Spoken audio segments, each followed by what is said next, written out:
Entrusting one's sole purpose is a prime factor for one's sacred path towards discovery.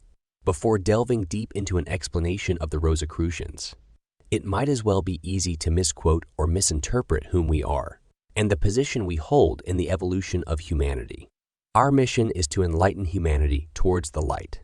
We embody an advocatory energy for dualistic view. Rosicrucians ensure that man's spirit is enlightened, enfolding all the powers of God just like a sprung-up fruit from a tree. Primarily, the foundation of embodying a tree must first start up by one planting a seed. Then it unfolds as a plant before bearing fruits like a tree. These powers of man slowly unfolds by a series of existences in a gradually improving earthy body. Also, that this process of development has been performed under the guidance of exalted beings who are yet ordering our steps, though in a decreasing measure, as we gradually acquire universal intellect and will. It is well said that there is a time to sow and a time to reap, and that there are certain times for all the works of life.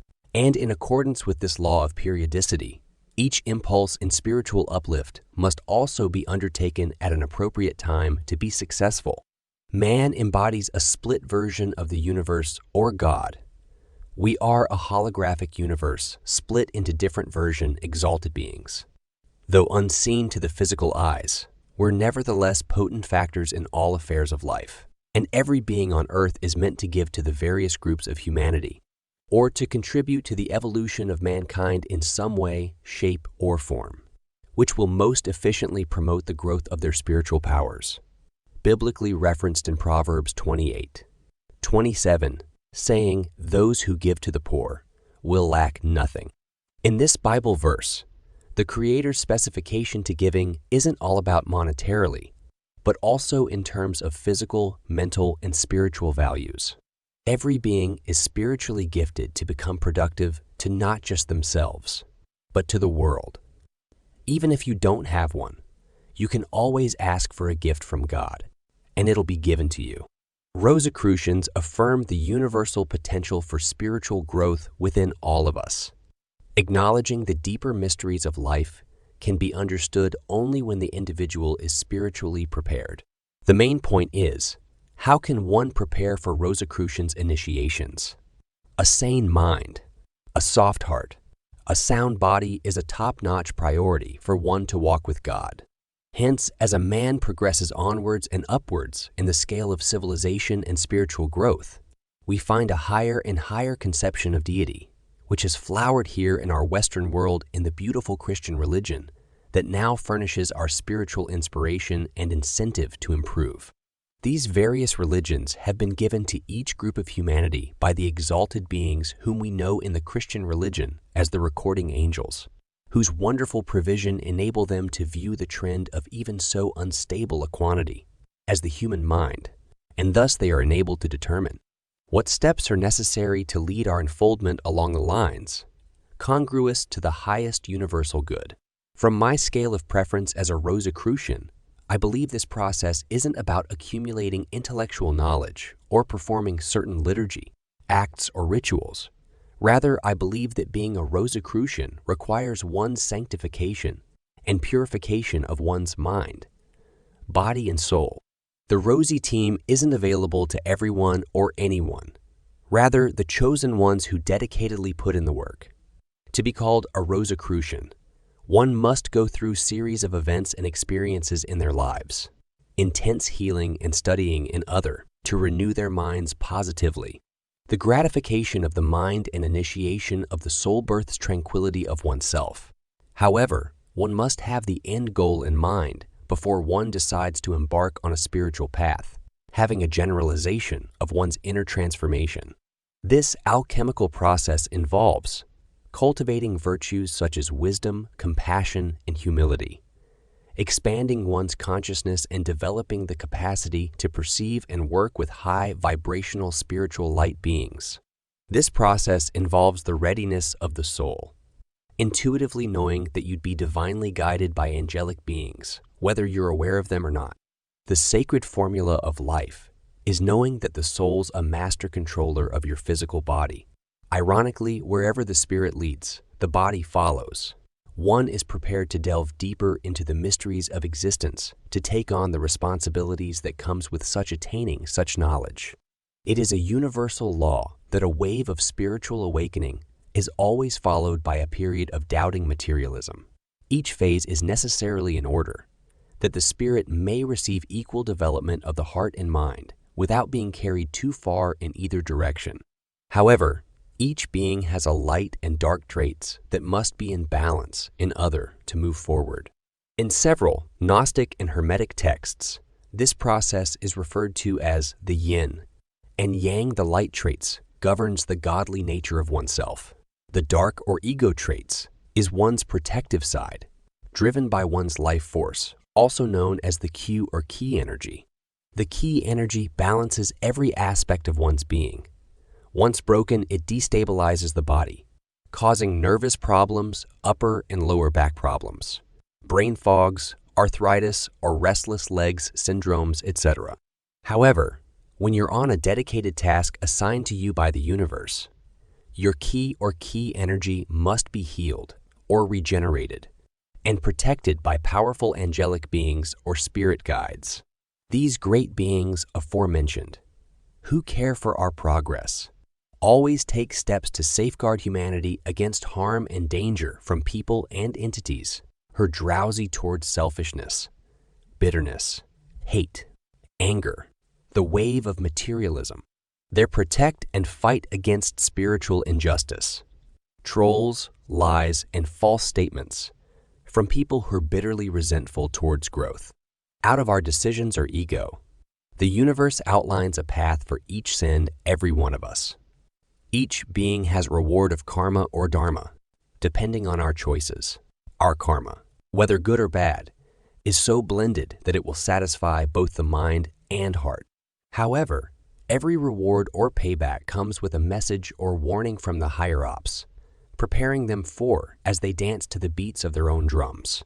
Based on my experience, journey, and also working with spiritual light beings thus far, I personally believe that every soul who's ready to discover the true essence of their soul and experience everything that comes with it must go through 12 ascended masters, therefore learning their lessons attached to it. Depending on your soul's journey, past life experiences, and the karmic debts attached to one's soul, these 12 ascended masters are specifically designed to guide such individual through the process, therefore teaching and assisting them navigate through their soul's lessons in order to balance out the scale of karmic debts. Depending on your beliefs and cultures, each ascended masters will be handpicked by the 13th person who's the invisible or the source to assist such individual with their karmic lessons. Karmic debts are paid every full moon phase, with an accumulated days of 29.5 days, to learn their lessons from the universe. Failure to do so, such individual will be forced to go through a repeated cycle until the lesson is learned. The Rosicrucians believe that the 12 ascended masters, designed and handpicked by the universe to teach us these lessons, represents several myths in different cultures. A soul must go through 12 evolutionary process to become a master of thyself.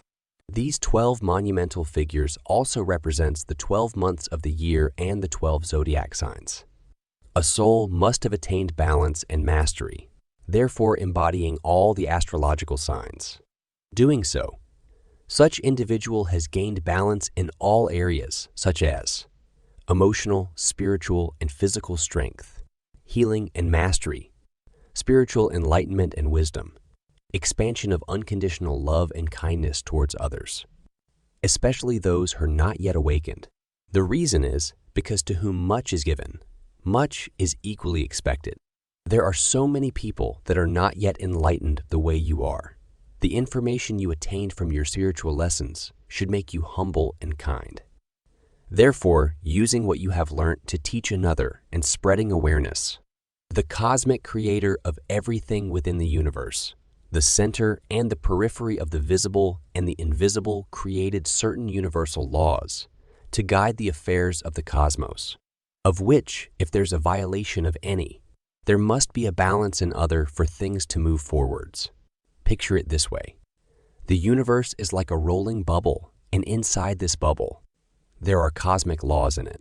The universe is fair and just that he created a reset button that balances everything. So if there's imbalance, the universal wheels turns and balance itself out. In this process, the universal scale has a track record of everything that you've done. These records are stored up in forms of energy, and whatsoever energy you've been putting out to the universe will eventually return back to you. The structure of the Rosicrucians order is a manifestation of cosmic laws and harmony. It embodies the modules of how individuals can work together through the guidance of spiritual wisdom to achieve a common purpose, which is contributing to the greater good of all. In essence, the diverse roles of the Rosicrucians have a common purpose, such as the evolution of consciousness, the unfoldment of spiritual potential, and the realization of the soul. Each role, visible or invisible, active or contemplative, is vital to the work of the order. Initiation is a term that is often misunderstood in today's world. However, not all initiation are evil or satanic. Rosicrucians' initiation is associated with sacred rituals, Gnostic and esoteric knowledge, and exclusive light team, which is definitely understandable, considering the etymology of the word. In the contests of Rosicrucianism, or being a Rosicrucian, is not about holding a title or about what one knows. Rather, it is solely based one's state of Christ consciousness and one's state of being in the world. Being a Rosicrucian requires one to embody the principles and values of universal order, acknowledging love and kindness is the greatest, and by living in harmony with the divine cosmic laws, serving the greater good of all. In this order, initiation is not an ending itself. Rather, it's a means to an end. It is a process and a journey, not a destination, a part of continuous learning, growth, and transformation, a part that leaves us to the true realization of oneself at most. The first initiation is a profound experience that opens new horizons of one's understanding that leads to a new inner world of such being. This world opens up new horizons of perception of the non-physical and physical realities. It is just like a being going to bed and waking up in a different reality, other than where they slept off. The myth behind this process is that opens the door to a new level of consciousness, has always existed within us. This is like a world on its own that has always been there, but it remained unseen until it was made conscious. The spiritual world is not separate from the world we know. It is interdisciplinary and interdimension, a world of causes of which the physical world of effect emerges. First initiation doesn't make one become qualified to be called a Rosicrucian. It is the first step of which many steps lies ahead. The real work begins after one's admission and requires dedication, effort, and perseverance. This process awakens one to spiritual existence, from the outer to the inner, the visible to the invisible, from the known to the unknown. This is where the adventure of self-discovery begins. This order and its profound wisdom explains that these experiences are not what we see with our physical eyes. There's more to existence than the spectrum of light. Just as there are sounds that we cannot hear, there are also colors we cannot see. These are the invisible colors of the spectrum. The visible and invisible are not separate realms, but different aspects of the same reality. The spectrum of spiritual sights involves expanding our consciousness, awakening to a deeper realities of existence, and seeing the world with the eyes of the spirit. This spectrum of spiritual sight explains that we ought to see or view the world as it truly is, not the way it appears to be or as we want it to be. It trades one to see the invisible, within the visible, the spirit within the visible, the spirit within the matter, the divine within the human. Ultimately, to see the universe through the lens of love and understanding, through the eyes of the spirits. If you enjoyed today's message, I want you to give this video a thumbs up, share, and subscribe to my YouTube channel for more. My name is Bazzy Francis, and I'm sending you so much love and light.